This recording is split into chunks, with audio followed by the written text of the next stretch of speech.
Kahle, and I am Director of Patient Insights, Data Analytics, and Advocacy for the American Association of Kidney Patients. I oversee our patient research and education activities, as well as our grassroots advocacy and engagement activities. AAKP believes that patient and caregiver education is an integral part of treatment and protection of patient lives.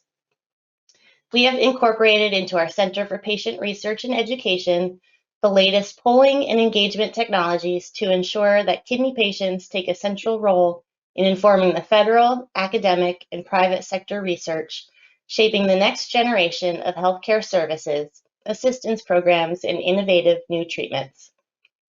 I'd like to turn it over to Paul Conway, AAKP Chair of Policy and Global Affairs, who will talk about our survey research on kidney patients, COVID-19, and vaccinations. Hey, thanks a lot, Erin, and welcome to today's program. So you've heard a lot about AAKP's Center for Patient Education and Research. And what we'd like to do right now is go through a couple of different survey results from our March survey on COVID-19 and a recent survey that has not gone public yet on COVID-19 as well. And what I want to do is highlight a couple of different things here for you so you can see the influence that fellow patients and medical professionals and trusted sources have on patients' decisions on taking vaccines, and how well the transplant community has done and how important it is for us to keep doing what we're doing to stay safe. And that's, again, part of what our discussion here today is with Dr. Montgomery. Why don't we go to the first slide and take a look at a result from March. In March, we asked this important question before the vaccines were readily available. Do you plan on getting a vaccine as a kidney transplant patient? 75% said yes. At AAKP, with our education platforms, we were very focused on those who said they were unsure. We'd also like to change the minds of those who said no. As we drilled down on the folks who said that they were unsure on getting the vaccine, probably the most important thing that popped out, and you can see it here, over 70%, talked about the issue of safety. And you see that picked up again in the second point there on hesitancy as well. So the question on safety then becomes, what changes somebody's mind? And the first element here, over 50% are saying more education on the risks and the benefits. They're saying that the influence of their physician or their medical team, over 50%, nearly 60%, said that that would make them feel more comfortable. And in the last one, nearly 50% said if they knew that a fellow patient had already gotten the vaccine or planned to get the vaccine. So in summary, it's education, it's expert sources, and it's the importance of knowing what another patient is doing and if they've gotten the vaccine as well. This is some of our data recently from our August field survey. And what you can see here is that the kidney transplant community has done a spectacular job over the past 6 months getting the information they need to make the right decision about safety, risk, benefit, and listening to their doctors. 92% of us have gotten our vaccines and gone through that regimen, which is spectacular. We're still working on the 8%. So what made people comfortable to get up to that number of 92%? First, they believe that the vaccine is safe and effective. Second, they believe that any potential risk benefit comes out on the side of the benefit. And that's a very overwhelming number. The role of the physician here is emphasized again at over 60%. And you have some lower numbers, which is family and that type of thing. But clearly, the most effective impacts for patients on vaccines are getting information that's sound and accurate, making certain that the risk-benefit makes sense to them and is readily explained, and the role of the physician and medical expert. We asked this question to get a better idea of what patients are doing beyond vaccines to take care of themselves. And a great development here, you see the access to telemedicine issues and the utilization of telemedicine to stay safe while people are at home.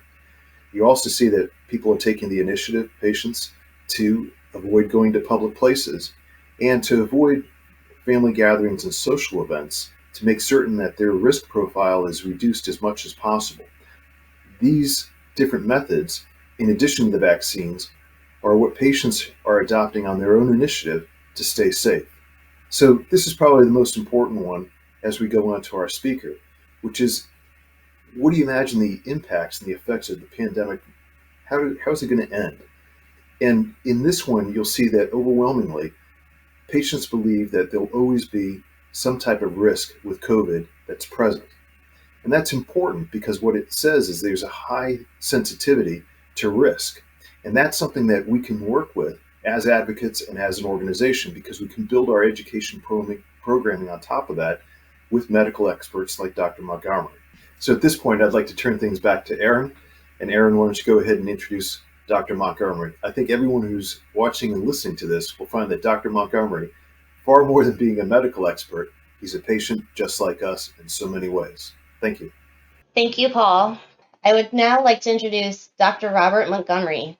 Dr. Montgomery is the chairman and professor of surgery at the NYU Langone Health and the director of the NYU Langone Transplant Institute. He received his Doctor of Medicine with honor from the University of Rochester School of Medicine. He received his Doctor of Philosophy from Balliol College, the University of Oxford, England, in molecular immunology. Dr. Montgomery completed his general surgical training, multi-organ transplantation fellowship, and postdoctoral fellowship in human molecular genetics at Johns Hopkins. For over a decade, he served as the chief of transplant surgery and the director of the Comprehensive Transplant Center at Johns Hopkins. We appreciate Dr. Montgomery for taking the time to speak with us today. We have several questions that we would like to pose to you. Our first question is, what was your experience receiving the COVID-19 vaccination? As a frontline healthcare worker, I was probably among the first transplant patients to receive the COVID vaccine. So just to give you a little bit of background, I'm a transplant surgeon, as mentioned, and I'm also the recipient of a heart transplant. I have a genetic disorder, and that resulted in my heart failing and having arrhythmias and many near-death experiences before I received a heart transplant in 2018. I actually received a heart transplant from a donor who was a drug overdose victim and had hepatitis C, and I was part of an early trial to receive a heart from a hepatitis C positive donor, and I was hepatitis C negative, and then I was treated for hepatitis C after the transplant, and was able to, with the new medications that are available, eradicate the virus. So I feel very fortunate to have had that opportunity to receive a gift of life and continue to be able to contribute to society as a transplant surgeon. Anyway, so as a front line healthcare worker, I was offered the vaccine, the mRNA vaccine, in December of 2020, and I had two doses, one in December and one in the beginning of January, and of course, we had some concerns in the transplant community that because of the immunosuppressive drugs that we all take to prevent our organs from rejecting, that it might also dampen our response to the vaccine. And so, again, as one of the first transplant recipients to receive the vaccine, I had my antibodies checked afterward, and I was part of the Hopkins trial. I think I was the first patient enrolled in that trial, where they were monitoring the response to the vaccine.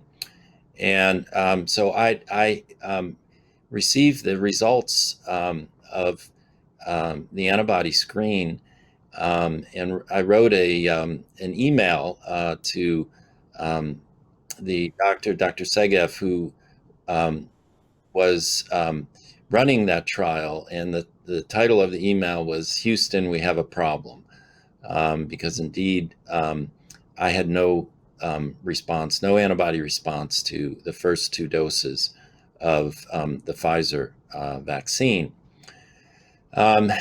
And so, then as the data started to roll in from other transplant recipients, it became clear that this was indeed a problem that at least half, maybe a little more than half of individuals who were in the Hopkins study had no visible response to the vaccine.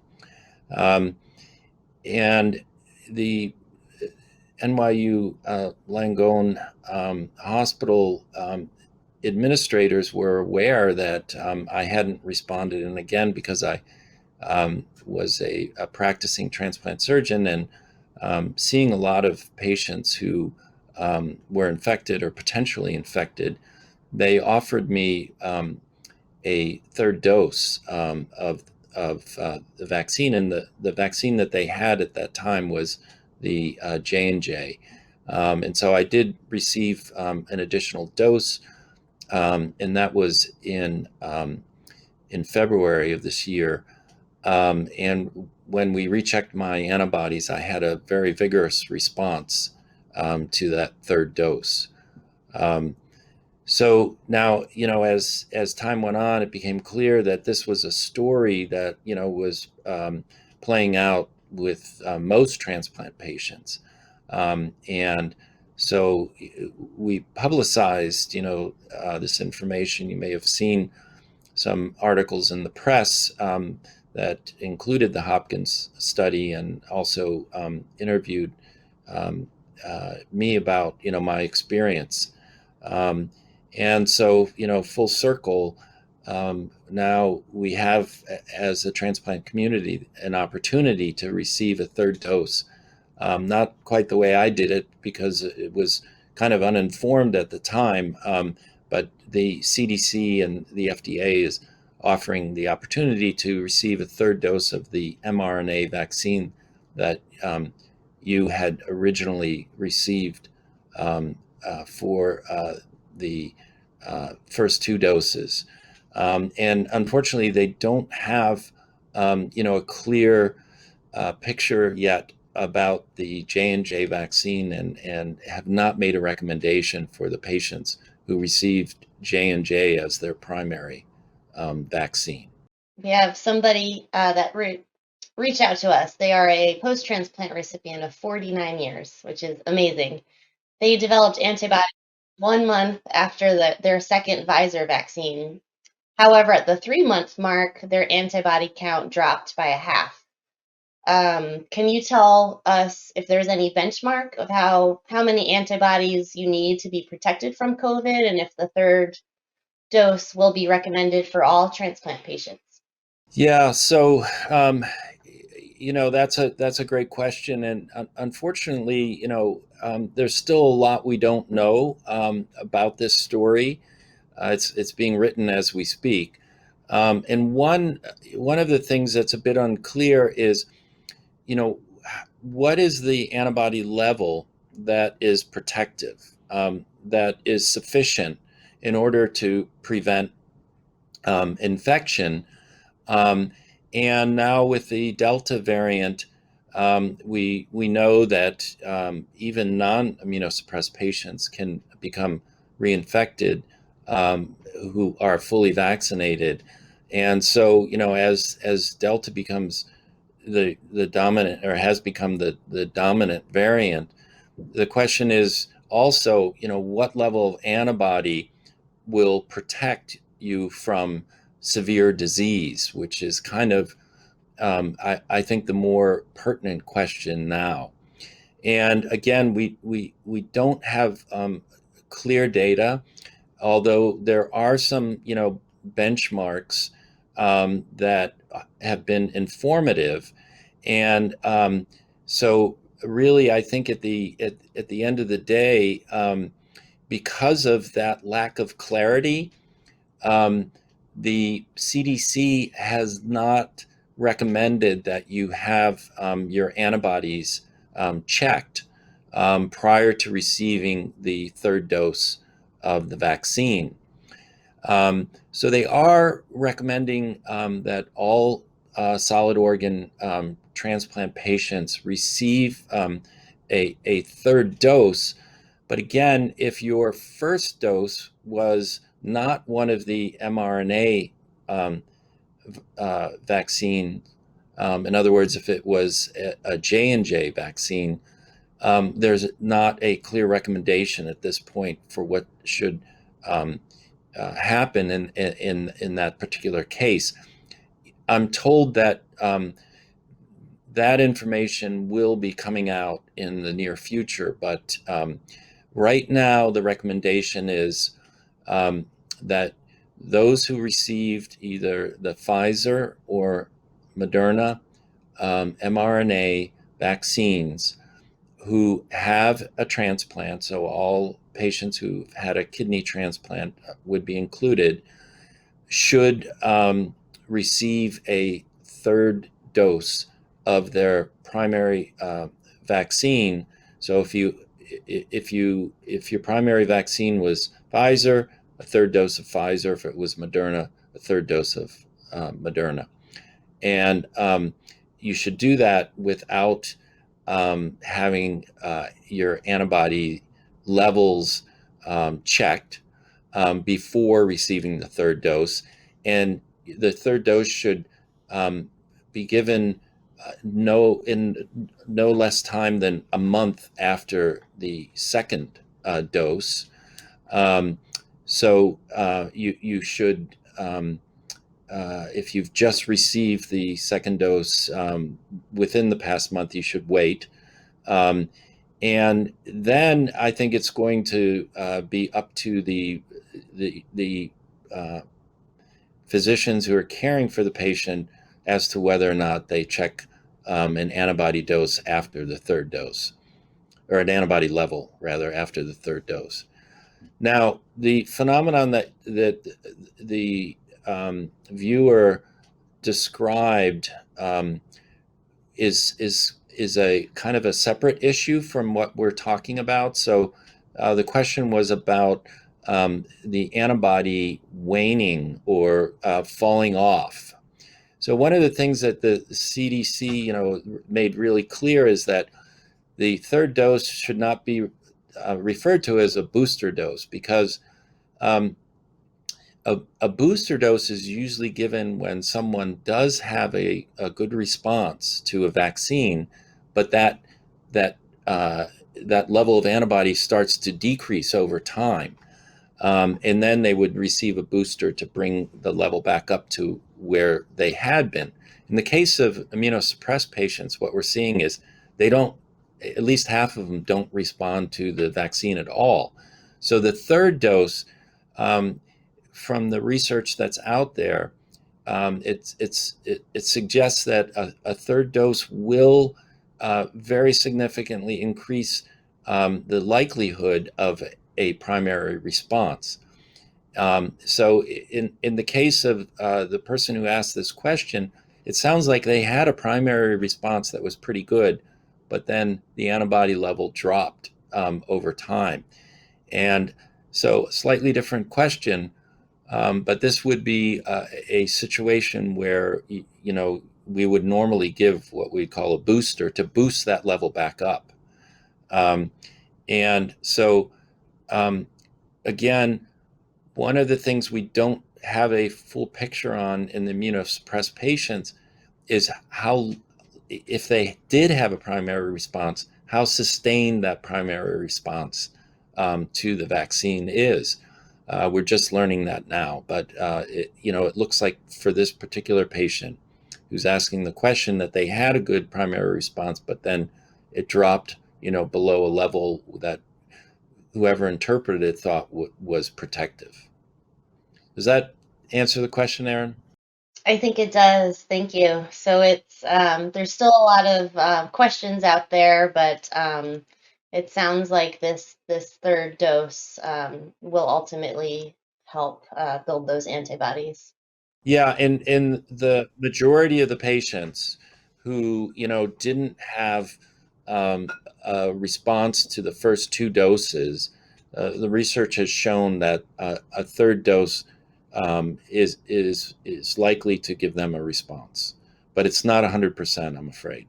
We have a question from from someone who is asking if they had an earlier variant of COVID and they received 2 shots.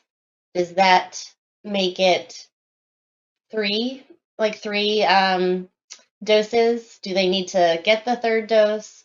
So I think there's a little confusion around if you've had COVID, does that mean you don't need the third dose? If you could address your thoughts on that.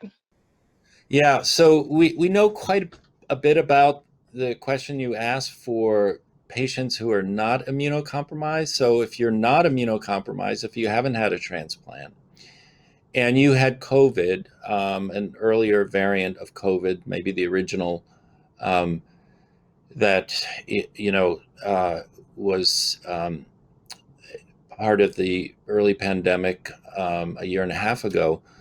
Um, we know that that offers some protection when you've had COVID, but that it is possible to get reinfected, and certainly with Delta, you can get reinfected if you previously had COVID. Again, for the non-immunocompromised, we know that if you had COVID and then you got the mRNA vaccine, you got a really good response that seemed to be sustained um, after the vaccine. Better, like the best, of all the combinations that you can think of, having the vaccine and receiving the vaccine and having COVID. I think the jury's kind of out as far as the immunocompromised patients. There's just not enough that have had COVID and then then received the vaccine to really know the answer to that question. But there's no distinction in the CDC guidelines that would suggest that someone who had COVID then received Pfizer or Moderna vaccine, 2 doses, shouldn't follow the guidelines of all the immunocompromised patients who are getting a third dose. So just to be clear, if you did have COVID and you were vaccinated with Pfizer and Moderna, the recommendation is to get a third dose. Thank you for that information. Another question that we have received from patients is if everybody in the household has received a third dose of the vaccine, is that safer, or is it okay if only the transplant recipient receives a third dose and not the rest of the household? Right. So the concept here is that um, there's some protection that is offered by having the individuals who you're most closely co-localized with to be fully vaccinated. And the assumption there is that they're not immunocompromised. And so for the immunocompromised patient, there is this safety layer, this sort of buffer by having your family members vaccinated. And even your coworkers, if you work in an area where you're close together with other individuals.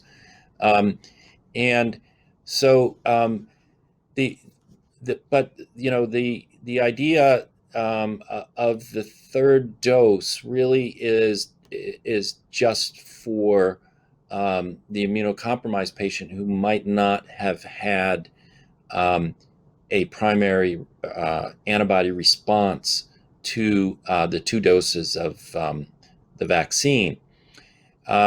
Now, as you all have heard, there is a recommendation that after September 20th, I think it is, that the general public, so the non-immunocompromised population, will be offered a booster dose. So again, the idea is to try to, if you weren't immunocompromised, there's a greater than 95% or 96% chance that you will have had an excellent initial response to the vaccine, but that could have waned over time because some people now are 9 months after the vaccine, and so they're being offered a booster dose to try to bring their antibody levels up again. So I think the recommendation right now, as I would interpret it,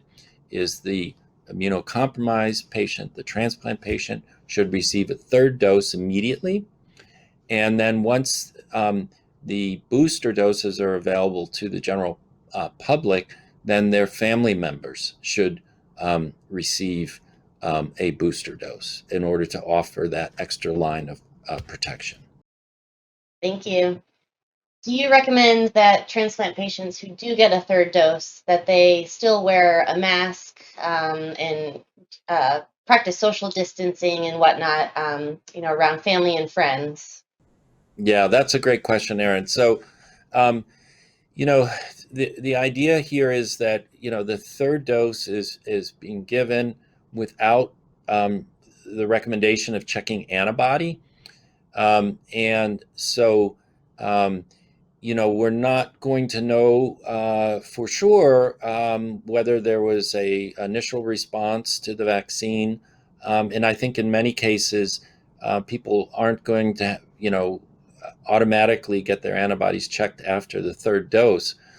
So while we know that that third dose offers additional protection to many of the immunocompromised patients, the recommendation is still going to be to continue to do social distancing, and wearing a mask, because again, without that definitive information about the antibody level, and also without really knowing what level of antibody is truly protective, and with the Delta variant, where even if you have a protective level of antibody, you could still become infected.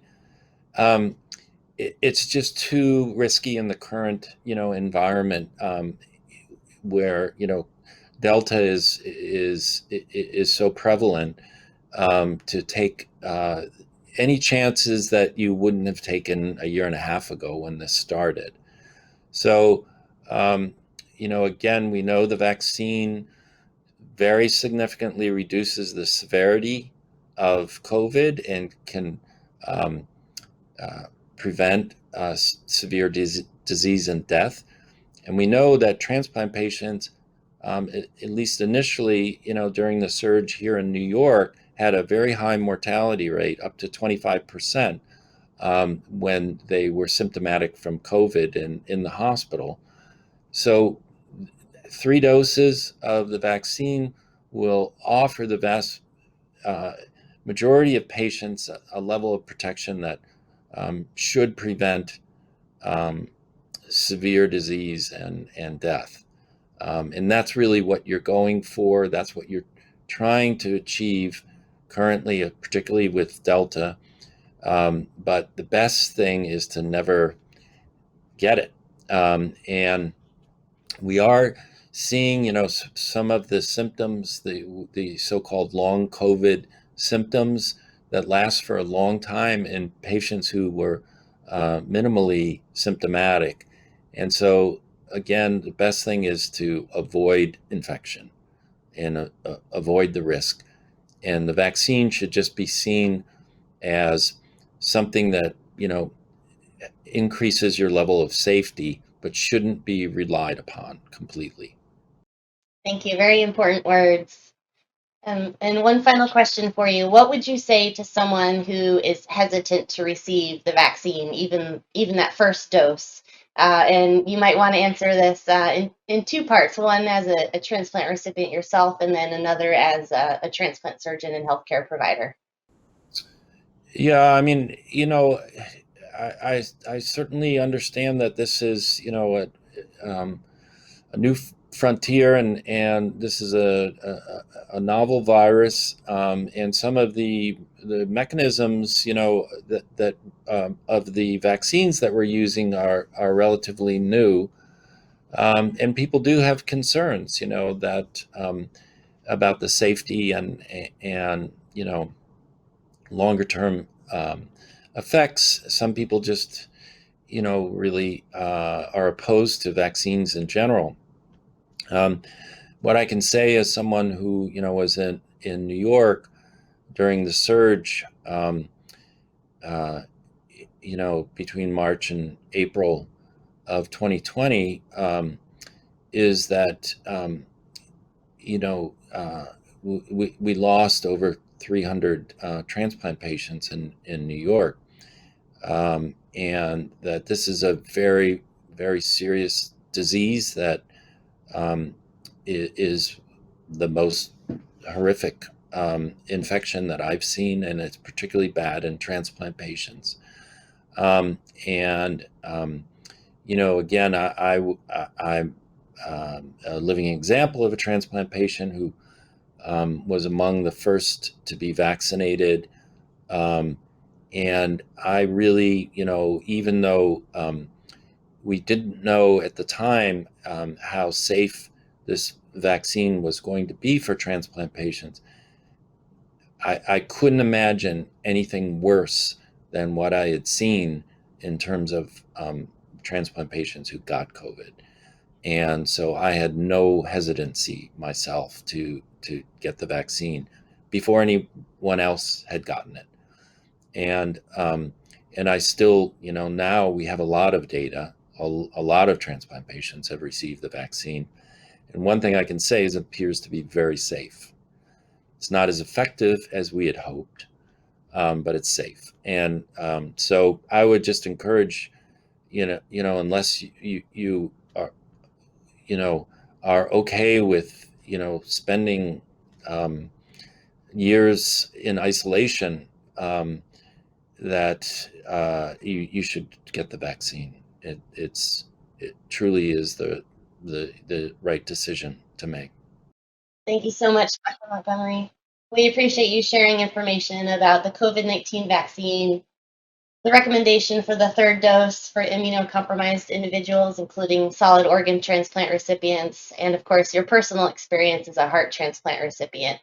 Thank you so much. We hope you are safe and continue to be well. Thank you.